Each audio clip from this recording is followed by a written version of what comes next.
सीताराम सभी को। कैसे हैं आप सभी? आई होप आप सभी अच्छे होंगे और स्वस्थ होंगे। कल जो है हमने वाचन कौशल का अर्थ और उसकी कुछ परिभाषाएं पढ़ ली थी। आज हम वाचन प्रक्रिया पढ़ेंगे। तो वाचन प्रक्रिया में सबसे पहले जो है 4 अवस्थाएं होती हैं। 4 अवस्थाओं में सबसे पहली अवस्था है भावोत्पत्ति। भावोत्पत्ति नाम से ही पता चल रहा है भावों का उत्पत्त होना, उत्पत्ति करना भावों की। कहता है किसी प्रेरणा से मनुष्य के मन में अपने भावों को अभिव्यक्त करने की इच्छा प्रकट होती है। अगर आप कहीं भी जा रहे हैं घूमने, आपने कुछ ऐसा देख लिया जिससे आपको देखकर आपके मन में एक भाव आया, आपके मन में प्रेरणा जगी, एक मोटिवेशन मिली कि हाँ मुझे इसके ऊपर कुछ लिखना चाहिए, या इसके ऊपर कुछ ये जो है इसके ऊपर कुछ करना चाहिए, या इससे कुछ ग्रहण करें आप। यहाँ किसी भी कार्य को देख सकता है। हो सकता है आप किसी बच्चे को किसी बूढ़े की हेल्प करते, किसी बुजुर्ग की हेल्प करते हुए देख ले, तो आप में वो चीज़ है ना, आप उसको देखकर समझ जाएं, उसमें वो भाव आ जाए। या फिर अगर आप किसी की ईमानदारी देख लें तो उससे आपकी है ना, आपके मन में आ सकता है कुछ भी, इच्छा प्रकट हो सकती है अपने भावों को प्रकट करने की। तो कहता है दूसरा क्या है, ध्वनि व अक्षर। कहता मनुष्य ध्वनियों द्वारा विचारों की मौखिक अभिव्यक्ति करता है तथा शब्दों द्वारा लिखित रूप की। मनुष्य जो है ध्वनियों के द्वारा वो किसकी अभिव्यक्ति करता है, विचारों की अभिव्यक्ति वो ध्वनियों द्वारा मौखिक अभिव्यक्ति करता है, और शब्दों द्वारा वो क्या करता है, विचारों की लिखित रूप से अभिव्यक्ति करता है विचारों को। ठीक है, मतलब मौखिक अभिव्यक्ति वो विचारों की ध्वनियों द्वारा करता है, और लिखित अभिव्यक्ति उसके विचारों की वह शब्दों के द्वारा करता है। ये सब अब लिखा हुआ है, ये लिखित रूप में जो अभिव्यक्ति करी गई है ना। और कैसे करी गई है, इसका बेस क्या है, शब्द, अक्षर। और जब मैं आपको बोलकर बता रही हूँ या अपने विचारों को मैं आपसे अपने विचारों की मैं मौखिक अभिव्यक्ति करूंगी आपके साथ, तो उसमें क्या, उसकी क्या बेस होगा, वो होगा ध्वनियां होगी। ठीक है, नेक्स्ट आ गया ग्रहण।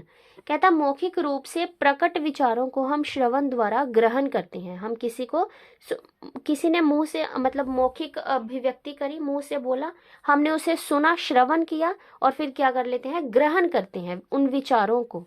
तथा लिखित रूप से अभिव्यक्त विचारों को पढ़कर ग्रहण करते हैं। मौखिक अभिव्यक्ति जो कर रहा होता है उसमें सुनकर ग्रहण करते हैं, श्रवण करके, और जो लिखित होता है उसे हम पढ़कर ग्रहण करते हैं। नेक्स्ट आ गया अर्थ ग्रहण करना।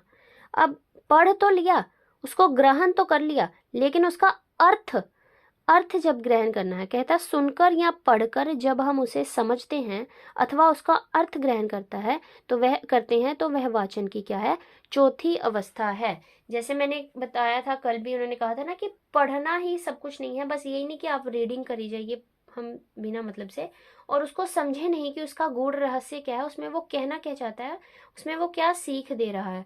तो जब तक हम उसे समझेंगे नहीं तो उसका क्या है, कोई फायदा नहीं है। तो ये भी क्या है, एक चौथी प्रक्रिया है वाचन प्रक्रिया के सारे जो है पॉइंट्स की। सबसे पहला था भावोत्पत्ति, भावों की उत्पत्ति होगी।